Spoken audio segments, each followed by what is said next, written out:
오늘 우리가 읽은 말씀은 예수님이 유대에서 갈릴리로 향하던 중에 사마리아에서 일어난 말씀입니다. 지도를 보면은 이스라엘의 지도를 보면은 이 유대라고 불리는 땅은 아래쪽에 있고요. 갈릴리는 위쪽에 위치를 해 있습니다. 그리고 사마리아는 그 갈릴리와 유대의 가운데 위치하고 있는 땅입니다. 그래서 사실은 사마리아를 거치지 않고는 유대에서 갈릴리를 이렇게 왔다 갔다 하기가 좀 쉽지 않아요. 돌아가야 되는 거죠. 그래서 사실은 사마리아를 거쳐가는 것이 가장 빠른 경로지만 그럼에도 불구하고 많은 유대인들은 사마리아를 피해서 이동하곤 했었습니다. 심지어 마태복음에 보면은 이런 말씀도 나와요. 마태복음 10장 5절 6절 말씀에 보면은 예수께서 이 12명을 보내시며 이렇게 지시하셨습니다. 이방 사람들의 길로 가지 말고 사마리아 사람이 사는 마을에도 들어가지 말고 오직 이스라엘 집에 잃어버린 양들에게 가라. 그러니까 예수님께서도 사마리아에 가지 말라고 할 만큼 유대인과 사마리아인들은 이렇게 분리되어 있었어요. 그 기피의 대상이었죠. 사실 이 마태복음의 말씀은 유대인에게 초점이 맞춰져 있기 때문에 기록되어져 있는 거라고 보여지긴 하지만 어쨌든 예수님께서도 당시의 그 문화적으로 봤을 때는 유대인과 사마리아인이 분리되어 있는 것을 충분히 인지하고 있었고 또 그것을 어느 정도는 인정을 하고 있었던 것 같아요. 그렇다면 왜 이 사마리아가 유대인들에게 기피의 대상이 되었느냐 하는 거죠. 여러분, 분열 왕국을 보면은 이스라엘의 세 번째 왕 솔로몬이 죽은 후에 이스라엘이 둘로 나누어졌죠. 그때부터 우리는 분열 왕국 시대라고 이야기를 합니다. 여로보암이 왕이 된 북이스라엘과 르호보암이 왕이 된 남유다로 나누어졌습니다. 남유다의 수도는 남유다는 처음부터 끝까지 단일 왕조, 그러니까 다윗의 자손들로 왕조가 이루어졌고 또 남유다의 수도는 처음부터 끝까지 예루살렘이었는데 반면에 북이스라엘은 끊임없이 왕조가 바뀌고 그러다 보니까 중간에 수도가 바뀌는 일이 있었습니다. 그때 바뀐 수도가 사마리아예요. 그러니까 원래 사실은 사마리아는 북이스라엘 수도는 아니었어요. 그러나 북이스라엘의 수도로 가장 많이 알려진 곳은 사마리아입니다. 왜냐하면 북이스라엘이 가장 번영하였을 때의 수도가 사마리아였기 때문이에요. 북이스라엘의 수도를 사마리아로 옮긴 왕이 오므리라는 왕인데 북이스라엘은 오므리의 나라로도 불렸거든요. 왜냐하면 이 오므리 왕 때 북이스라엘의 힘이 강해졌기 때문에. 그리고 이 사마리아는 이 오므리 왕의 시대 때 수도가 된 이후에 오므리 왕의 아들인 아합이 이 사마리아의 바알 신당을 만들고 바알 선지자 450명과 아세라 선지자 400명을 모을 수 있을 정도로 우상 숭배 중심의 도시가 됩니다. 사마리아는. 우상 숭배의 본거지가 된 이 사마리아는 결국 미가에 의해서 영원히 파괴될 것이 예언되었죠. 그리고 역사적으로 아수르에게 북이스라엘이 멸망당할 때 아수르가 사마리아에 이방인들을 이주시켜서 사마리아는 유대 혈통에 있어서도 소외가 된 것입니다. 그래서 필연적으로 사마리아에 살고 있는 사람들은 오늘날로 표현을 하면 사회 소수자들, 빈곤층의 사람들, 사회적 약자들이 모여서 살 수밖에 없는 곳이었어요. 당시에 아주 멸시당하는 곳, 사람들이 기피하는 곳이었기 때문에. 재미있는 사실은 오늘 예수님과 사마리아 여인과의 대화에서 이렇게 이 이야기의 주연이 예수님과 사마리아 여인이라면 깜짝 등장하는 일종의 카메오와 같은 인물이 야곱이라는 거예요. 오늘 본문에 보면은 이 야곱의 우물에 관해서 말씀을 하고 있거든요. 왜 이 여인은 야곱의 이야기를 한 것일까요? 사마리아는 유대인 공동체 인정을 받지 못했습니다. 그러나 사마리아 사람들은 자신들을 가리켜서 어떻게 자신들의 정체성을 어떻게 보고 있었냐면은 우리들 또한 아브라함의 자손이다. 우리들 또한 아브라함의 자손이다. 우리가 나라가 망하고 북이스라엘이 망하고 이방인들이 사마리아에 정착하면서 비록 혈통적으로 많이 훼손이 되긴 했지만 그러나 우리도 여전히 아브라함의 자손이다. 그래서 아브라함의 손자인 야곱이 이 야곱으로부터 12지파가 만들어졌잖아요. 그래서 아브라함의 손자였던 야곱을 끌어들인 것이죠. 이제 이후에 나오는 말씀에서도 나오지만 사마리아 사람들, 특히 사마리아 여인은 구원에 대한 갈급함, 예배에 대한 갈급함을 이야기를 하거든요. 이스라엘 민족이 섬겼던 그 하나님, 자신들도 섬기고 싶은 그 하나님, 그 하나님에 대해서 유대인들이 독점하고 있는 것에 대해서 불만이 있었고, 이런 것들이 예수님과의 대화에서 나왔었던 것 같습니다. 그래서 오늘 말씀을 보면은 예수님과 사마리아 여인과의 대화를 보면은 사마리아 여인이 이렇게 물어보죠. 9절 말씀에 사마리아 여자가 이르되 당신은 유대인으로서 어찌하여 사마리아 여자인 나에게 물을 달라 하나이까 하니 이는 유대인이 사마리아인과 상종하지 아니함이로라. 성경에 보면은 예수님이 여러 가지 질문을 받을 때 좀 동문서답하는 말씀들이 종종 나와요. 오늘 말씀도 마찬가지거든요. 이 질문에 대해서 예수님이 10절에 이렇게 대답하셨습니다.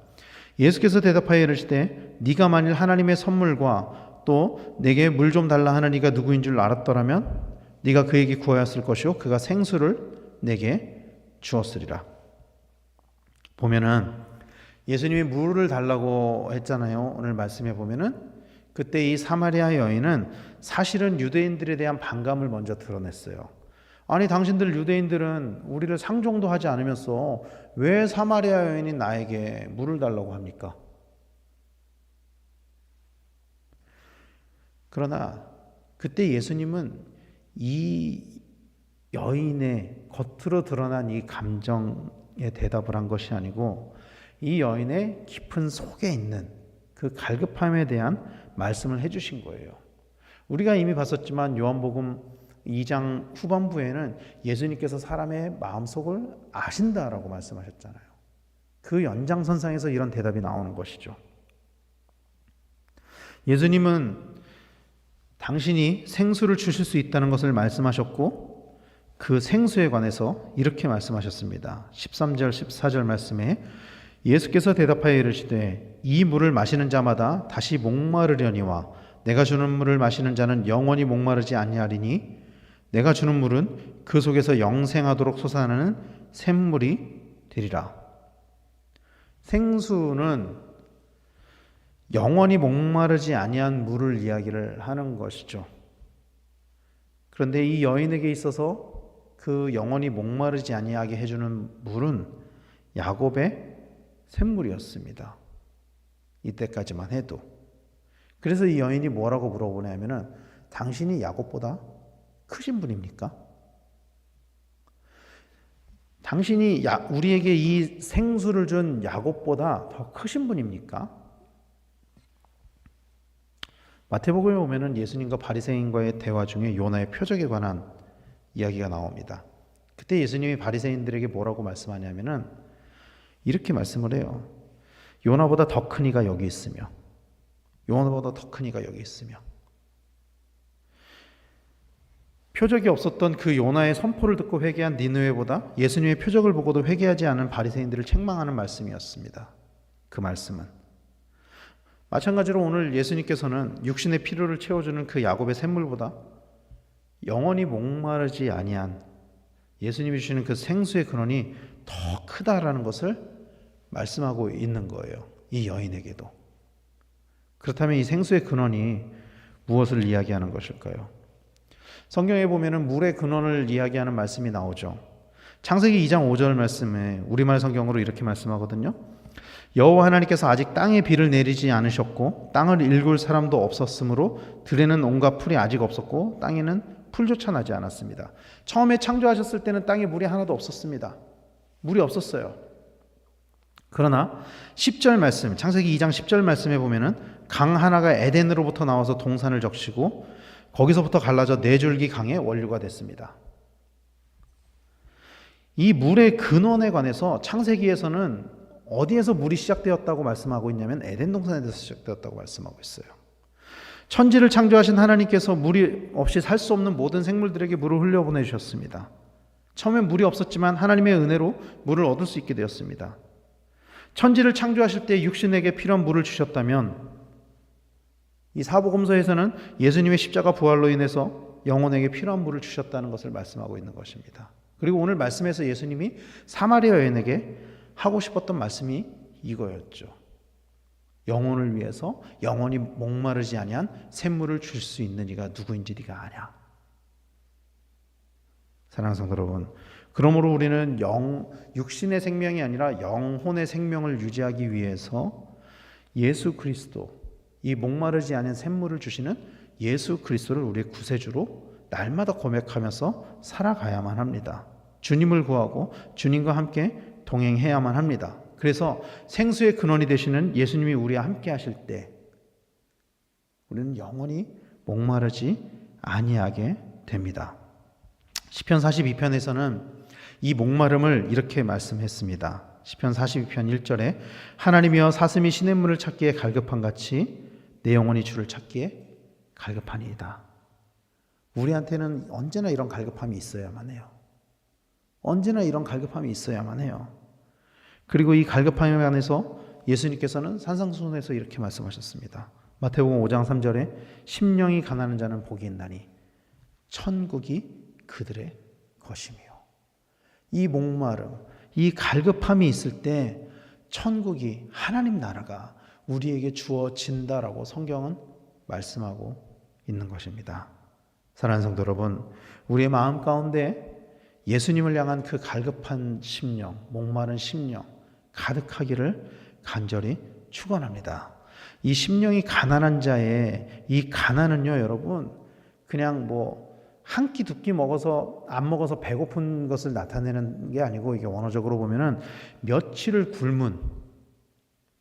굶어서 정말 상한 음식이라도 먹고 싶은, 오염된 물이라도 마시고 싶은 그런 마음을 나타내는 거예요.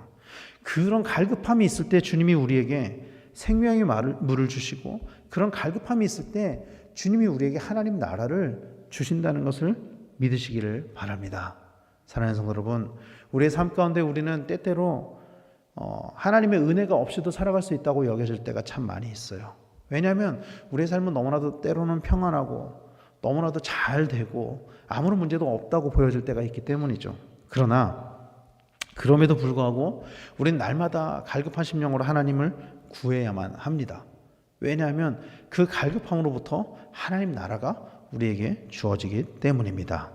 오늘 우리의 생명을 살릴 수 있는 예수 그리스도를 날마다 구하면서 그 안에 영원히 목마르지 않은 그런 은혜를 누리는 우리 성도님들 다 되시기를 간절히 축원합니다. 그래서 영원한 생수를 누림으로 이 땅에서부터 하나님 나라를 누리고 어디에서나 언제나 하나님과 동행하는 우리 강백교 성도님들 다 되시기를 예수님의 이름으로 간절히 축원합니다. 기도하겠습니다.